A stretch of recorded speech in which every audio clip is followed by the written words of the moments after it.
Henrique Martin. Luz inteiramente gasta por Deus. 1781-1812. Ajoelhado na praia da Índia, Henrique Martin derramava a alma perante o mestre e orava: Amado Senhor, eu também andava no país longínquo. Minha vida ardia no pecado. Desejaste que eu me tornasse não mais um tição para espalhar a destruição, mas uma tocha brilhando por ti. Zacarias, capítulo 3, versículo 2. Eis-me aqui, nas trevas mais densas, selvagens e opressivas do paganismo. Agora, Senhor, quero arder até me consumir inteiramente por ti. O intenso ardor daquele dia sempre motivou a vida desse moço. Diz-se que possuiu o nome mais heróico que adorna a história da Igreja da Inglaterra, desde os tempos da Rainha Elizabeth.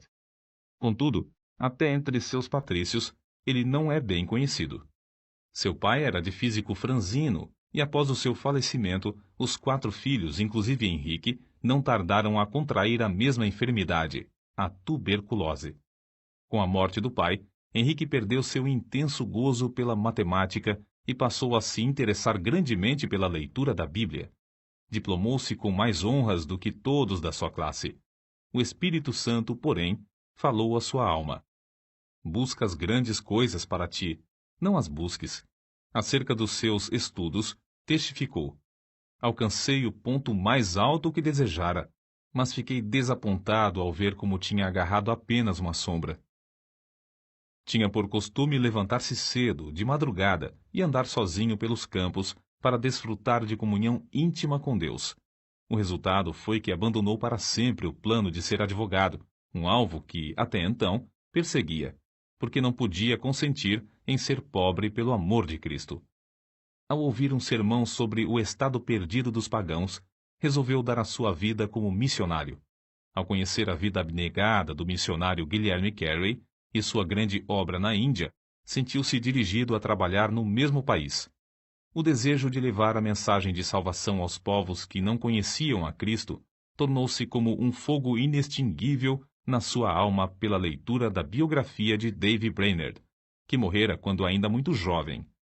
Esse missionário partiu para a glória com a idade de 29 anos depois de dedicar sua vida inteiramente ao serviço de evangelização dos silvícolas da América do Norte. Henrique Martin reconhecia que, como haviam sido poucos os anos da obra de Davy Brainerd, assim também seria com ele. Então, se acendeu nele a mesma paixão de gastar-se inteiramente por Cristo no breve espaço de tempo que lhe restava. Seus sermões não consistiam em palavras de sabedoria humana, mas sempre se dirigia ao povo como um moribundo pregando aos moribundos. Havia um grande embaraço para Henrique Martin. A mãe de sua noiva, Lydia Grenfell, não consentiria que se casassem caso ele insistisse em levá-la para o estrangeiro. Henrique amava Lídia, e o seu maior desejo terrestre era estabelecer um lar e trabalhar junto com ela na seara do Senhor. Acerca disto, ele escreveu no seu diário: Continuei 1 hora a mais em oração, lutando contra o que me ligava. Cada vez que estava perto de ganhar a vitória, o coração voltava para o seu ídolo. Finalmente, deitei-me sentindo grande mágoa. Então, lembrou-se de Davy Brainerd, o qual negava a si mesmo todos os confortos da civilização. Andava grandes distâncias sozinho na floresta, passava dias com fome e, depois de assim se esforçar por 5 anos, voltou para falecer tuberculoso nos braços da sua noiva, Jerusa, filha de Jonatas Edwards. Por fim, Henrique Martin também ganhou a vitória, obedecendo a chamada para sacrificar-se em prol da salvação dos perdidos. Ao embarcar para a Índia, em 1805, escreveu: Se eu viver ou morrer, que Cristo seja magnificado pela colheita de multidões para ele. A bordo do navio, ao afastar-se da sua pátria, Henrique Martin chorou como uma criança. Contudo, nada podia desviá-lo da sua firme resolução de seguir a direção divina. Ele era um tição arrebatado do fogo, e repentinamente dizia: Que eu seja uma chama de fogo no serviço divino. Depois de 9 longos meses a bordo, e quando já se achava perto do seu destino, passou um dia inteiro em jejum e oração. Sentia quão grande era o sacrifício da cruz e como era igualmente grande a sua responsabilidade para com os perdidos na idolatria da Índia. Continuava a repetir: Tenho posto vigias sobre os teus muros, ó Jerusalém. Eles não se calarão jamais, em todo o dia, nem em toda a noite.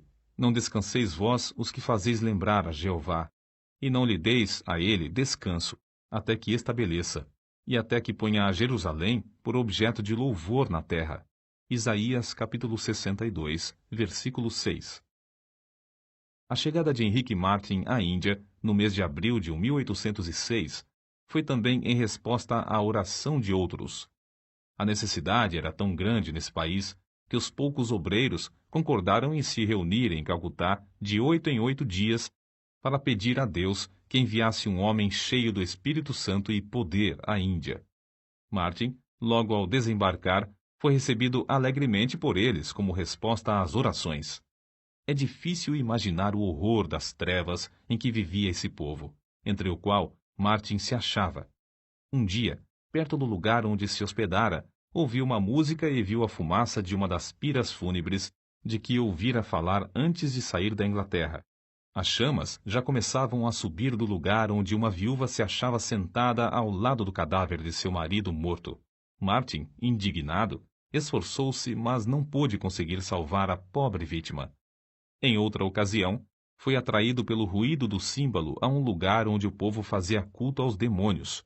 As pessoas ali reunidas se prostravam perante o ídolo, obra das suas próprias mãos, a quem adoravam e temiam. Martin sentia-se mesmo na vizinhança do inferno. Cercado de tais cenas, ele se aplicava mais e mais, sem se cansar, dia após dia, a aprender a língua. Não desanimava com a falta de fruto da sua pregação, reconhecendo ser de maior importância traduzir as Escrituras e colocá-las nas mãos do povo. Com esse alvo, perseverava cuidadosamente no trabalho de tradução, aperfeiçoando a obra pouco a pouco, e parando de vez em quando para pedir o auxílio de Deus. Extraído de um dos seus sermões, conservados no Museu Britânico, o próximo texto denota como a sua alma ardia no firme propósito de dar a Bíblia ao povo. Pensai na situação triste do moribundo, que apenas conhece bastante da eternidade para temer a morte, mas não conhece bastante do Salvador para olhar o futuro com esperança. Não pode pedir uma Bíblia para saber algo sobre o que se firmar, nem pode pedir à esposa ou ao filho que lhe leiam um capítulo para o confortar. A Bíblia, é um tesouro que eles nunca possuíram. Vós que tendes um coração para sentir a miséria do próximo, vós que sabeis como a agonia de espírito é mais que qualquer sofrimento do corpo, vós que sabeis que vem o dia em que tendes de morrer. Dai-lhes aquilo que lhes será um conforto na hora da morte. Para suprir os povos da Índia e da Pérsia com a Bíblia em suas próprias línguas, Martin aplicou-se à obra de tradução das Escrituras de dia e de noite, até mesmo quando descansava e quando em viagem. Não diminuía a sua marcha quando o termômetro registrava um intenso calor de 70 graus, nem quando sofria da febre intermitente, nem com um avanço da peste branca que ardia no seu peito. Como David Brainerd, cuja biografia sempre serviu para inspirá-lo, Henrique Martin passou dias inteiros em intercessão e comunhão com o amado, seu querido Jesus. Parece, escreveu ele, que posso orar para sempre, sem nunca cansar. Quão doce é andar com Jesus e morrer por ele. Para ele, a oração não era uma formalidade, mas o meio certo de quebrantar os endurecidos e vencer os adversários. 6 anos e meio depois de ter desembarcado na Índia, enquanto empreendia longa viagem, faleceu com a idade de 31 anos. Separado dos irmãos, do resto da família, com a noiva esperando-o na Inglaterra e cercado de perseguições, foi enterrado em lugar desconhecido.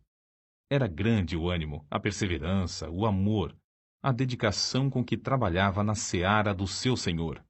O zelo ardeu até ele se consumir nesse curto espaço de 6 anos e meio. É-nos impossível apreciar quão grande foi a sua obra, feita em tão poucos anos.